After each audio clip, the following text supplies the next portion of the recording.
আপনার মাথার উপর দিয়ে উড়ে যাওয়া পাখিটি আসলে পাখি নাকি বিজ্ঞানীদের তৈরি করা অত্যাধুনিক কোনো ড্রোন?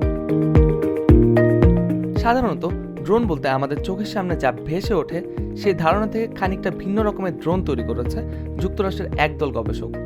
তাদের ড্রোনগুলো তৈরি করা হয়েছে মৃত পাখির পালক ও দেহাবশেষ থেকে।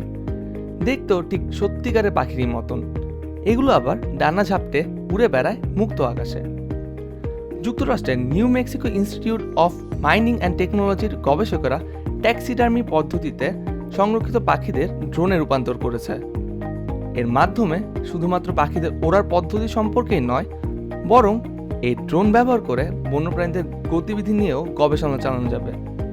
নতুন এই ড্রোন সম্পর্কে গবেষণার নেতৃত্ব দানকারী প্রকৌশলী মোস্তফা হাসানিয়ান বলেন, ড্রোন তৈরিতে কৃত্রিম উপকরণ ব্যবহারের বদলে আমরা মৃত পাখিদের দেহকে রি-ইঞ্জিনিয়ারিং এর মাধ্যমে ড্রোনে পরিণত করতে পারি। তিনি আরও জানান, তৈরিকৃত প্রোটোটাইপ ড্রোনটি এখন মাত্র 20 মিনিট উঠতে পারলেও আগামীতে এটি কিভাবে আরও বেশি সময় উঠতে পারে তা নিয়ে পরীক্ষা নিরীক্ষা চলছে।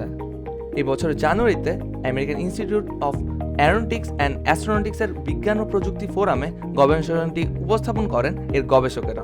বিশ্বজুড়ে জলবায়ু পরিবর্তন নিয়ে প্রামাণ্যচিত্র, ছবি তোলা, পণ্য সরবরাহ এবং সামরিক নজরদারি পরিচালনা সহ বিভিন্ন উদ্দেশ্যে ড্রোন ব্যবহার হয়ে থাকে, বলছে ইংল্যান্ডের ইম্পেরিয়াল ওয়ার মিউজিয়াম। বর্তমানে যুক্তরাষ্ট্রের ফেডারেল অ্যাভিয়েশন অ্যাডমিনিস্ট্রেশনে প্রায় 11 লাখের অধিক বিনোদনমূলক ড্রোন নিবন্ধিত হয়েছে। তবে এই ধরনের ড্রোন বন্যপ্রাণীদের জন্য সমস্যা সৃষ্টি করতে পারে। ড্রোনগুলো দেখে পাখিরা ভয় পেয়ে তাদের বাসা পরিত্যাগ করতে পারে কিংবা ছোট বাচ্চাদের অরক্ষিত অবস্থায় রেখেই চলে যেতে পারে। এছাড়া পাখিরা প্রায়শই ড্রোনগুলোকে আক্রমণ পর্যন্ত করতে পারে।